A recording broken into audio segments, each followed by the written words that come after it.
In the final section of the podcast, Claire Clark and Karen Longdon from Food for Life Served Here discuss the impact that coronavirus and the UK's lockdown measures have had upon the catering industry.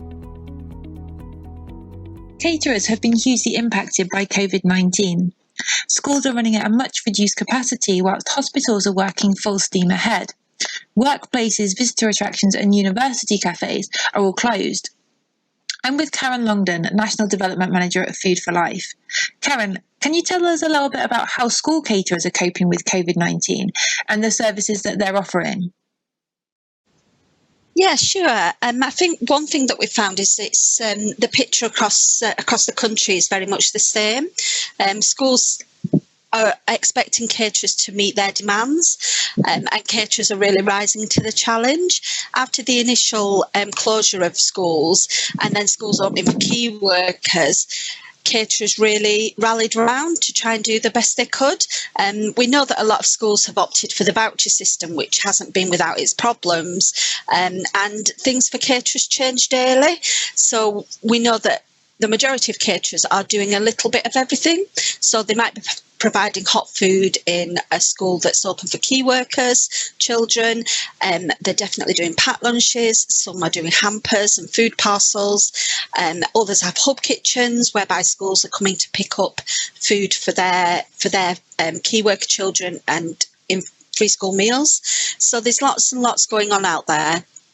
And I think caterers have really sort of settled down and done the best. And now they're all trying to think about how things are going to work when the schools are reopening, possibly in June. So that's the new anxiety that we're getting from caterers, is really thinking about how that's going to work. The majority of sites are still closed at the moment. Most schools have opted for one school being open in that area with key worker children going there. And we know that a lot of catering staff have been put on furlough and quite a lot are still self-isolating. So it's a challenge to be able to reopen and run kitchens, especially keeping the social distance measures in place. But yeah, it's going to be an interesting time and we're here to offer as much support as we can. Can you share a good news story? There's so many amazing things going on, and it's been in such a short period of time. Caterers have had to react so quickly to the situation, and the stories that we're getting are just amazing. We've got caterers that have been sending out food hampers with suggested recipes in there, and really trying to think how parents can make the most of the £15 vouchers. So sending recipes out to parents that aren't necessarily having a school meal or a packed lunch.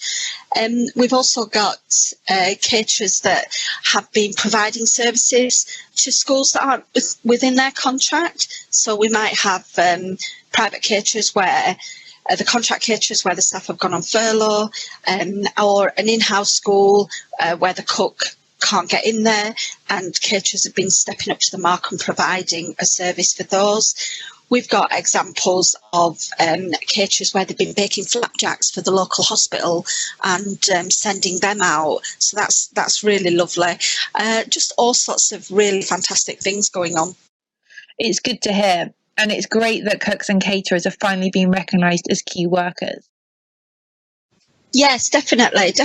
Although I don't think they get the recognition they deserve. We hear a lot about, rightly so, the NHS workers and the workers in the care sectors, talking about teachers going back in from June, all sorts. You know, everybody gets mentioned, but I do think that sometimes school caterers are a sort of a forgotten brigade, if you will. But they're just amazing, and all of them just want to provide the very best for the children that they feed.